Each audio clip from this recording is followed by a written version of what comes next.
আসনের মধ্যে 10টিতে বিএনপির প্রার্থী ঘোষণার পর উচ্ছ্বসিত নেতাকর্মীরা। এদিকে বেশ কিছু হ্যাভিওয়েট প্রার্থী বাদ পড়ায় রাতেই বিক্ষোভ মিছিল হয়েছে।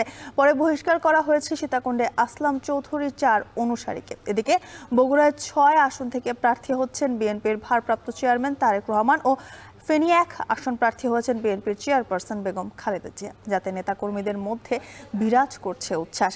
এ নিয়ে বিস্তারিত জানাতে চট্টগ্রাম থেকে যুক্ত হচ্ছেন কাজী মাহফুজ, বগুড়া থেকে যুক্ত হচ্ছেন মাজিদুর রহমান ও ফেনী থেকে যুক্ত হচ্ছেন সুলাইমান ডালিম। শুরুতে চলে যাব চট্টগ্রামে। মাহফুজ, চট্টগ্রামের বিএনপির প্রার্থী তালিকা প্রকাশের পর প্রতিক্রিয়া কেমন জানাবেন?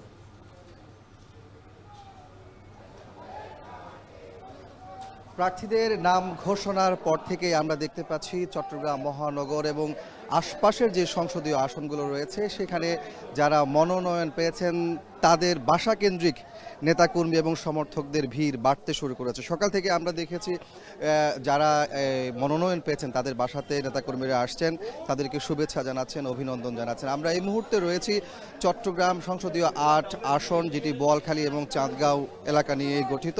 এই আসনে দলের চট্টগ্রাম মহানগরের আহ্বায়ক এরশাদুল্লাহ তাকে মনোনয়ন দেওয়া হয়েছে এবং তার বাসাকেন্দ্রিক নেতাকর্মীরা ভিড় করছেন, তাকে শুভেচ্ছা জানাচ্ছেন। সেই দৃশ্যগুলো আমরা দেখতে পাচ্ছি এবং তিনিও নেতাকর্মীদেরকে দলের শৃঙ্খলার মধ্যে থেকে কাজ করে যাওয়ার আহ্বান জানাচ্ছেন। আমরা একটু আগে তার সাথে কথা বলেছি, তিনি আমাদেরকে জানিয়েছেন দলকেই তিনি ধন্যবাদ জানিয়েছেন তাকে মনোনয়ন দেওয়ার জন্য। পাশাপাশি তিনি বলছেন যদি নির্বাচিত হন তাহলে চট্টগ্রামের মানুষের দীর্ঘদিনের একটি প্রত্যাশা, সেটি হচ্ছে কালুরঘাট সেতু নির্মাণ করা। এই কালুরঘাট সেতু নির্মাণের ক্ষেত্রে তিনি প্রথম দিকে নজর দিবেন এবং সেটি বাস্তবায়ন করবেন, এমনটি কিন্তু আশ্বাস দিচ্ছেন। পাশাপাশি তিনি দলীয় যে 31 দফা তারেক রহমান কর্তৃক দেওয়া হয়েছে সেই 31 দফা বাস্তবায়নে পুরোপুরি কাজ করবেন এমনটি জানিয়েছেন। আপনাকে বলে রাখি যে চট্টগ্রামের 16টি সংসদীয় আসন, এর মধ্যে বিএনপি 10টি আসনে তাদের প্রার্থীর মনোনয়ন দিয়েছেন। এর মধ্যে 6টি আসনে মনোনয়ন দেওয়া হয়নি। যে 6টিতে দেওয়া হয়নি সেখানে কিন্তু আমরা দেখেছি বেশ কয়েকজন হেভিওয়েট প্রার্থী বাদ পড়েছেন। আমরা যদি নির্দিষ্ট করে বলি সেই ক্ষেত্রে বিএনপির যুগ্ম মহাসচিব আসলাম চৌধুরী, যিনি চট্টগ্রাম 4 সীতাকুণ্ড থেকে মনোনয়ন পাওয়ার কথা ছিল, তার নেতাকর্মীরাও আশা করছিলেন, সমর্থকরা আশা করছিলেন, কিন্তু তাকে দেওয়া হয়নি। যার কারণে আমরা দেখেছি গতকাল রাতেই মূলত চট্টগ্রাম ঢাকা মহাসড়ক অবরোধ করে তার সমর্থকেরা, প্রায় 4 ঘন্টার সড়ক অবরোধ করে বিক্ষোভ করে তাকে মনোনয়ন না দেওয়ার কারণে। পরবর্তীতে দলীয় বা কেন্দ্রীয়ভাবে কিন্তু আমরা দেখেছি সীতাকুণ্ড উপজেলার 4 জন স্বেচ্ছাসেবক দলের নেতা, এর মধ্যে সভাপতি, সাধারণ সম্পাদক, পৌরসভার আহ্বায়ক এবং একজন যুব দলের নেতাকে বহিষ্কার করা হয়েছে দলীয় শৃঙ্খলা ভঙ্গের কারণে। আমরা জানি যে চট্টগ্রামের 6 রাউজান উপজেলা, এখানেও কিন্তু 2 জন বিএনপির হেভিওয়েট প্রার্থী রয়েছে, কিন্তু সেখানে কাউকে কিন্তু মনোনয়ন দেওয়া হয়নি। তো সবকিছু মিলিয়ে বলা যায় যে আসলে যে 16টি আসন রয়েছে সেই 16টি আসনের মধ্যে 10টিতে মনোনয়ন দেওয়া হয়েছে বিএনপির পক্ষ থেকে, 6টিতে মনোনয়ন দেওয়া হয়নি। তবে দলের নেতারা বলছেন যাদেরকে মনোনয়ন দেওয়া হয় না তারা যেন নাখোশ না হয় এবং সমর্থকদেরকে বলা হচ্ছে তারা যেন দলের হয়ে কাজ করে, কোনো ধরনের বিশৃঙ্খলা না করে, সেই বিষয়টি কিন্তু এখানে নেতাকর্মীদের পক্ষ থেকে বলা হচ্ছে। দর্শক, আমরা এ পর্যায়ে চলে যেতে চাই বগুড়ায়। সেখানে রয়েছেন আমাদের সহকর্মী মাজেদুর রহমান, তিনি জানাবেন সেখানকার বিএনপির যাদেরকে মনোনয়ন দেওয়া হয়েছে ত্রয়োদশ জাতীয় সংসদ নির্বাচনে সেখানকার নেতাকর্মী এবং প্রার্থীদের প্রতিক্রিয়া সম্পর্কে তিনি আমাদেরকে জানাবেন। হ্যাঁ, ধন্যবাদ মাহফুজ। বগুড়াতে মোট 60টি যে সংসদীয় আসন রয়েছে সেই সংসদীয় আসনের মধ্যে বগুড়া যে সদর আসন সেটি কিন্তু বগুড়া 6 আসন। আর এই বগুড়া 6 আসন থেকে এখানে যে প্রার্থী তার কালকে নাম ঘোষণা করা হয়েছে। বিএনপির দলীয় চেয়ারপারসনের দলীয় কার্যালয় থেকে জনাব তারেক রহমানের নাম ঘোষণা করা হয়েছে। তিনি বগুড়া 6 আসন থেকে নির্বাচন করবেন, যেটি বগুড়া শহর। বগুড়ার 7 মাথায় আমি রয়েছি। এখানে কালকে দলীয় কার্যালয়ে এই ঘোষণা আসার পরপরই এখানে কিন্তু আনন্দ উৎসবের একটি বন্যা বয়ে গেছে। বিশেষ করে এখানে বিএনপির নেতাকর্মীরা খুবই উচ্ছ্বসিত।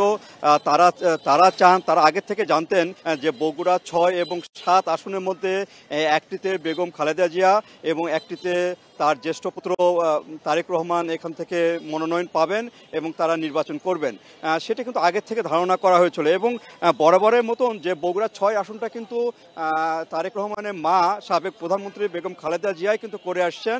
1991 সাল থেকে আরম্ভ করে 8 সাল পর্যন্ত প্রত্যেকটিতে কিন্তু বেগম খালেদা জিয়া এই আসন থেকে জয়ী হয়েছেন বিপুল ভোটে এবং তিনি ছিলেন।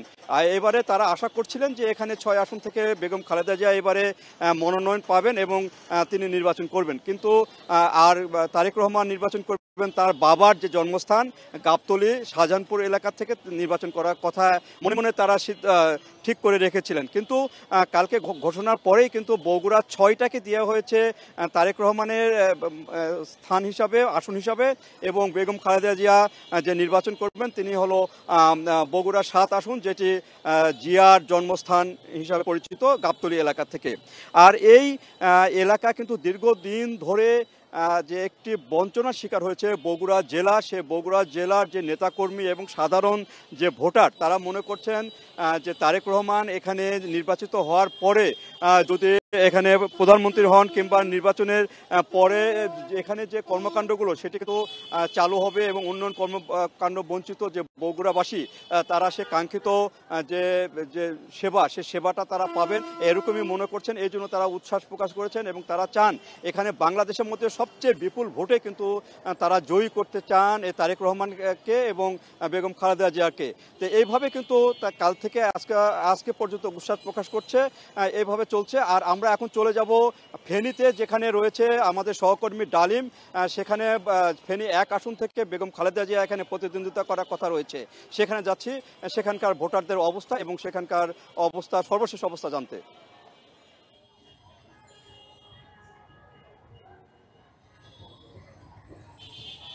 ধন্যবাদ মাজেদ। ফেনীর মোট সর্বমোট 3টি আসন রয়েছে, ফেনী 1, ফেনী 2 এবং ফেনী 3। এর মধ্যে ফেনী 1 আসন যেটি রয়েছে এটি হচ্ছে ফেনীর ফুলগাজী, পরশুরাম এবং ছাগলনাইয়া আসন। এই আসনটিতে বেগম খালেদা জিয়াকে দলীয় যে মনোনয়ন, সেই মনোনয়ন দেওয়ার পরেই কিন্তু ফেনীতে পুরো ফেনী জেলায় কিন্তু উচ্ছ্বাস বিরাজ করছে। আমরা যেটি দেখেছি গতকাল রাতেই তাৎক্ষণিক ফেনীর ফুলগাজী এবং কালীঘাটে 2টি মিছিল হয়েছে এবং সেখানকার মানুষ কিন্তু বেগম খালেদা জিয়াকে গত কয়েকবার যেভাবে নির্বাচিত করে এনেছে এবং প্রধানমন্ত্রী বানিয়েছে সেইভাবে কিন্তু নেতাকর্মীরা প্রত্যয় ব্যক্ত করেছেন যে আবারও তারা বেগম খালেদা জিয়াকে নির্বাচিত করবেন এবং তারা খালেদা জিয়াকে প্রধানমন্ত্রী হিসেবেই দেখতে চান। আমরা কথা বলেছি সেখানকার যে ফেনী 1 আসনের যে সংসদীয় আসনের সাংগঠনিক দায়িত্বে রয়েছেন ঢাকা মহানগর বিএনপির নেতা রফিকুল ইসলাম মজনুর সাথে। তিনি আমাদেরকে যেটি বলেছেন যে এই যে ফেনীর 1 আসনটি রয়েছে, ফেনী, ফুলগাজী, পরশুরাম এবং ছাগলনাইয়া, এটি বরাবরের মতোই একটি গুরুত্বপূর্ণ আসন এবং এই আসনটিতে দলীয় চেয়ারপারসন বেগম খালেদা জিয়াকে নির্বাচিত করে আনার জন্য এবং বিপুল ভোটে নির্বাচিত করার জন্য যে কর্মসূচি রয়েছে ইতিমধ্যে তারা কিন্তু সেই কর্মসূচি রয়েছে শুরু করেছেন।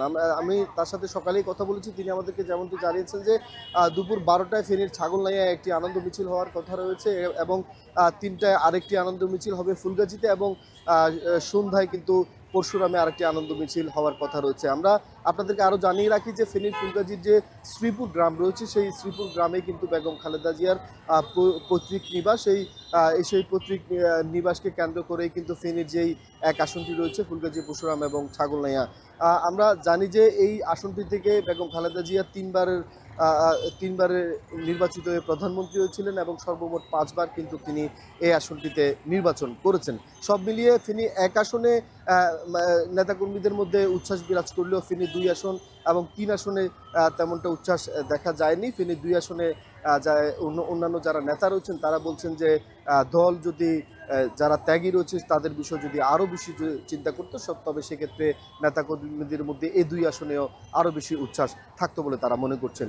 এ ছিল ফেনীর ট্রাঙ্গোর থেকে আমাদের কাছে সর্বশেষ। আমরা ফিরে যাব স্টুডিওতে জ্যোতিকার কাছে। বিএনপির প্রার্থী তালিকা প্রকাশে প্রতিক্রিয়া জানাচ্ছিলেন সমর্থকরা, সেই খবর জানাচ্ছিলেন সহকর্মীরা।